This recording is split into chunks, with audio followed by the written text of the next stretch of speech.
வணக்கம் நேர்களே, டேன் தொலைக்காட்சியினுடைய வணக்கம் தமிழொலி நிகழ்ச்சியினூடாக இயற்கை வழி என்கின்ற இந்த பகுதி நாளாந்தம் உங்களுக்கு பல பயன்மிகு தகவல்களை தந்து கொண்டிருக்கின்றது.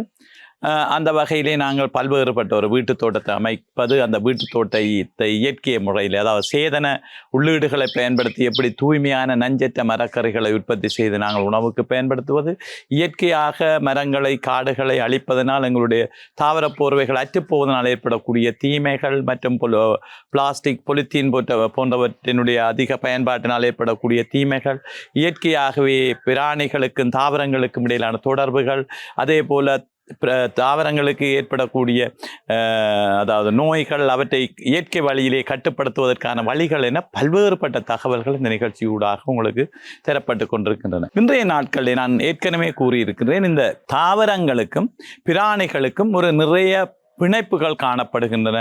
தாவரங்கள் பிராணிகளுடைய வாழ்க்கைக்கும் இருப்புக்கும் தாவரங்கள் பெருந்துணையாக இருக்கின்றன.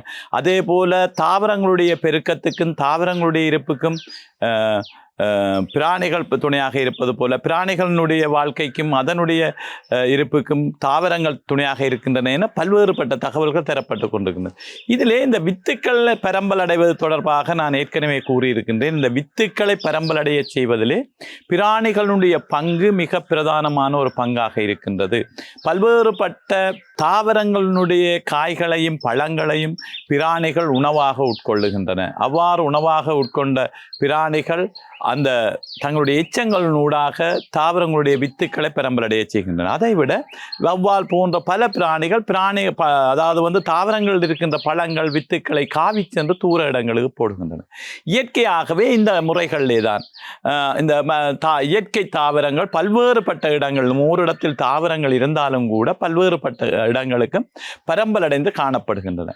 ஆனால் அண்மைய காலங்களில் நீங்கள் அவதானித்து பாருங்கள், நீங்கள் வாழுகின்ற சூழலை பறவைகள் மிக மிக முக்கியமாக நாங்கள் பிராணிகள் என்று சொல்லுகின்ற போது கூட இந்த பறவைகள் தான் இந்த விடயத்தில் மிக முக்கியமானவையாக இருக்கின்றன. அதாவது வித்துக்களை ஓரிடத்திலிருந்து இன்னொரு இடத்துக்கு காவி செல்வதில் மிக பிரதான பங்கு வகிப்பவையாக இந்த பறவைகள் இருக்கின்றன.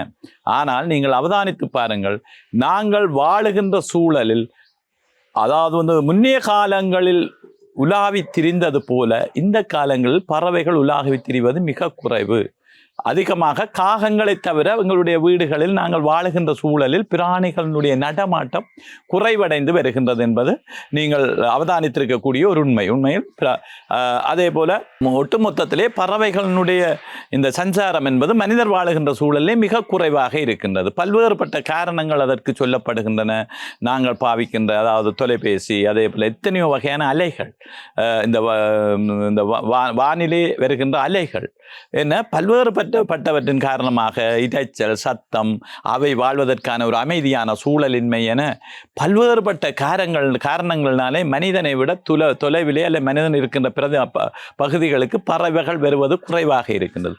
ஒரு காலத்திலே இந்த பறவைகள் தங்களுடைய முட்டைகளை இடுவதற்கு மனிதன் வசிக்கின்ற பகுதிகளைத்தான் பயன்படுத்தின. தங்களுடைய முட்டைகளுக்கு பாதுகாப்பான மனிதன் வாழுகின்ற இடங்களிலே இந்த இறைகவிகள் அல்லது இந்த முட்டைகளை உணவாக உட்கொள்கின்ற அல்ல தீங்கு செய்கின்ற பாம்பு போன்ற அல்லது இந்த முட்டைகளை தூக்கிச் செல்கின்ற பல்வேறுபட்ட பிராணிகளுடைய நடமாட்டம் மனிதன் வாழுகின்ற பகுதிகளிலே குறைவு என்பதனால் எங்களுடைய வீடுகளிலே காணப்படுகின்ற மரங்கள், கூரைகள் என பல்வேறுபட்ட பகுதிகளிலே தான் கூடுகளை அமைத்து பிராணிகள் தங்களுடைய முட்டைகளை இட்டன. என்று அதை காணவே முடியாது. ஏனென்று சொன்னால் இங்கே மனிதன் வாழுகின்ற பகுதி ஒரு பாதுகாப்பற்ற சூழலாக மாறிவிட்டதனாலே எங்களுடைய பகுதிகளுக்கு, எங்களுடைய வீடுகளில் காணப்படுகின்ற மரங்களில் அல்லது அங்கே அவற்றுக்கு பாதுகாப்பென கருதுகின்ற இடங்களில் பறவைகள் கூடமைத்து முட்டையிடுவதில்லை.